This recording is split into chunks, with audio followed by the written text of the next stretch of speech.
আবারও কন্যা সন্তানের মা হচ্ছেন চিত্রনায়িকা শবনম ইয়াসমিন বুবলী। এমনই একটি ছবি তিনি সামাজিক যোগাযোগ মাধ্যমে পোস্ট করেছেন, যা অল্প সময়ের মধ্যে ভাইরাল হয়। সেই ভাইরাল হওয়া ছবিতে দেখা যায় শবনম ইয়াসমিন বুবলী ৮ মাসের অন্তঃসত্ত্বা। তাহলে সত্যি সত্যি বুবলী প্রেগনেন্ট? তাহলে বুবলী কার সন্তানের মা হচ্ছেন? চলুন বিস্তারিত জেনে নেওয়া যাক। তার আগে আপনারা যদি আমার এই ছোট্ট ইউটিউব চ্যানেলটি সাবস্ক্রাইব করে না থাকেন, তাহলে দ্রুত সাবস্ক্রাইব করে পাশে থাকবেন। শবনম ইয়াসমিন বুবলী বলেন, আমি শাকিব খানের সন্তানের মা হতে চলছি। এটি আমার শাকিব খানের দ্বিতীয় সন্তান। চিত্রনায়িকা শবনম ইয়াসমিন বুবলী বলেন, আমি যখন আমার সন্তান বীরকে সাথে নিয়ে শাকিব খানের সাথে সময় কাটাতে যুক্তরাজ্য যাই, তখনই আমি শাকিব খানের সাথে ঘনিষ্ঠ হই। সেই ঘনিষ্ঠ ফসল হিসেবে আমি আজ প্রেগন্যান্ট, যা আমি আজ ৮ মাসের অন্তঃসত্ত্বা। আমি শাকিব খানের দ্বিতীয় সন্তানের মা হতে চলছি।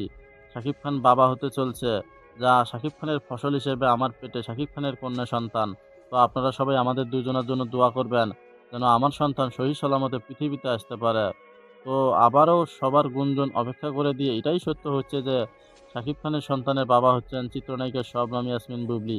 বুবলীর কথাটিই সত্য।